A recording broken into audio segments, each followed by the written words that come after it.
We are going to talk about what the heck happened between Horus and the Emperor, mainly how the Emperor killed Horus. So if you don't want to know, if you want to read the book first, just go ahead and do that and then come back to this video later if you want to hear my thoughts on it.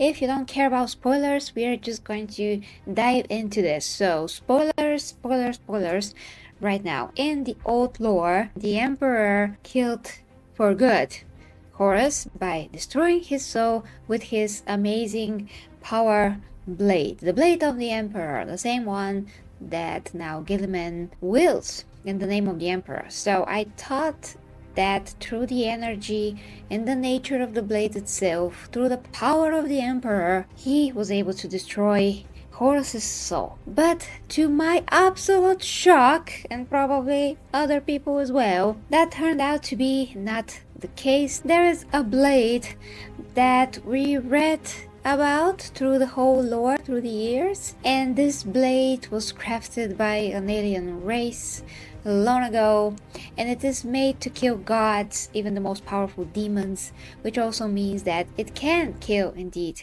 primarchs.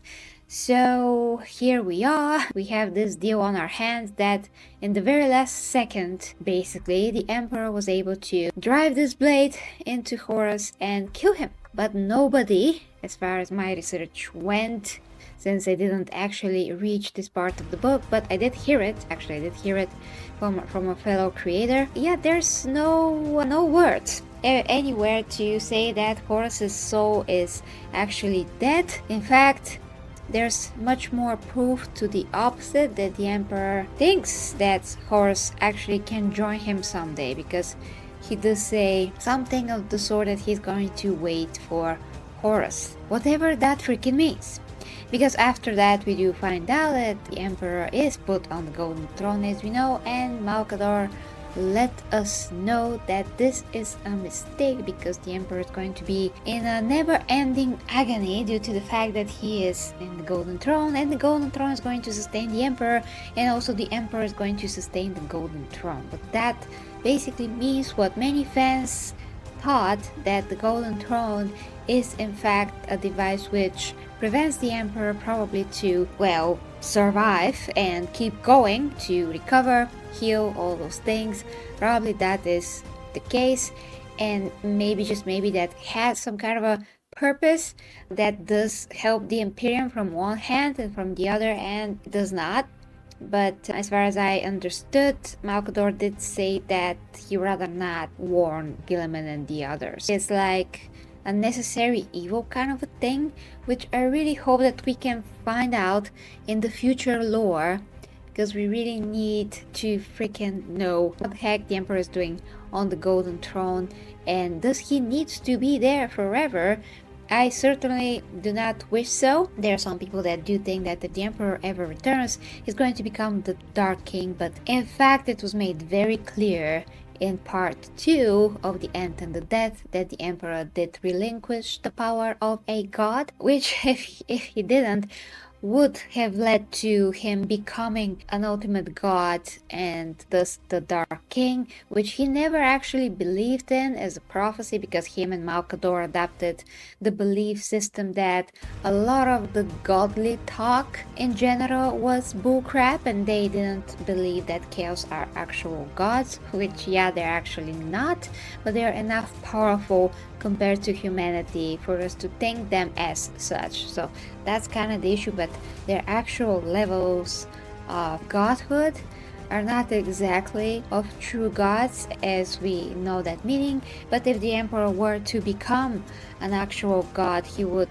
draw from the powers of the warp, and him being an actual living being that also has powers of his own, joined with the powers of the warp, that would have made him a full god, so maybe really stronger and superior to all the chaos gods combined.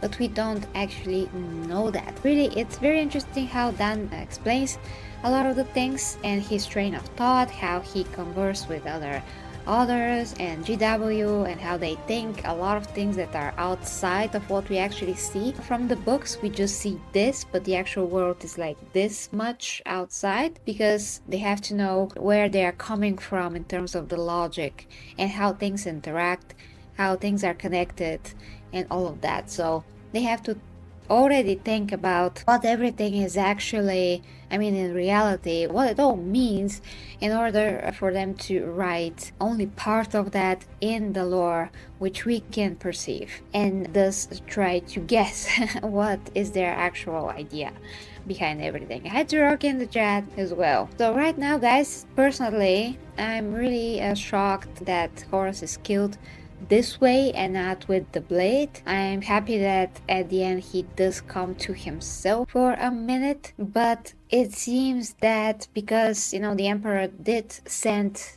out to the stars his better qualities that will prevent him to hold back, which is essentially the Star Child. He didn't hold back, it seems like, at all. So that would mean that Horus is actually a lot stronger than the Emperor when he is empowered by old Chaos Gods and he is Chaos and divided to fight the Emperor. But as anything, guys, it is very different when I personally get through the whole book and connect all the dots and reach maybe more deeper and better conclusions.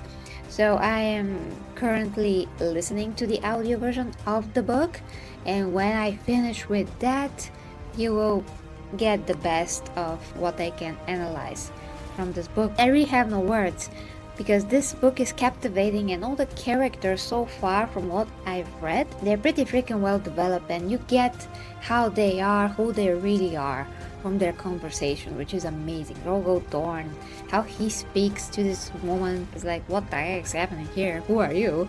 But he still helps her because he's a really good person inside, and he has virtues, and he has willingness to die for his emperor and to try to fight Horus, although he knows that it is impossible. But for him it's enough that he tried. He is still sticking to his guns after all of the torture for who knows how many millennia he was in that realm of nothingness. And even after all of that, he's like, oh, I'm gonna fight freaking Horus because that's the right thing to do. Hey, Rogo, you're gonna die. And he's like, yeah, but at least I would have tried. So yeah, guys, it is fascinating to say the least. But let me know what you think about, well, how the Emperor defeated Horus. At the end, pretty much Horus defeated the Emperor in all sense of the words as well. So they're both losers in this fight to an extent. The Emperor is a bit more of a winner at the end, but still, you know, the only difference is that the Emperor is on life support. We don't even really know what that means. And Horus is probably still alive. I mean, his spirit is still alive in the warp somewhere, and we do have the potential for him coming back. That is going to be for this topic. Now, if you want me to help you in other ways, I'm also coaching, fitness, health, nutrition, also intimate relationships. So yeah, personal advice, ASMR, everything at my OnlyFans. So you can count on me there, and everything else, Patreon, you wanting me to review different things, movies and such, that's on Patreon. So thank you so much, guys, for watching. Love you guys. Until next time with me, the Warhammer Empress. Bye bye.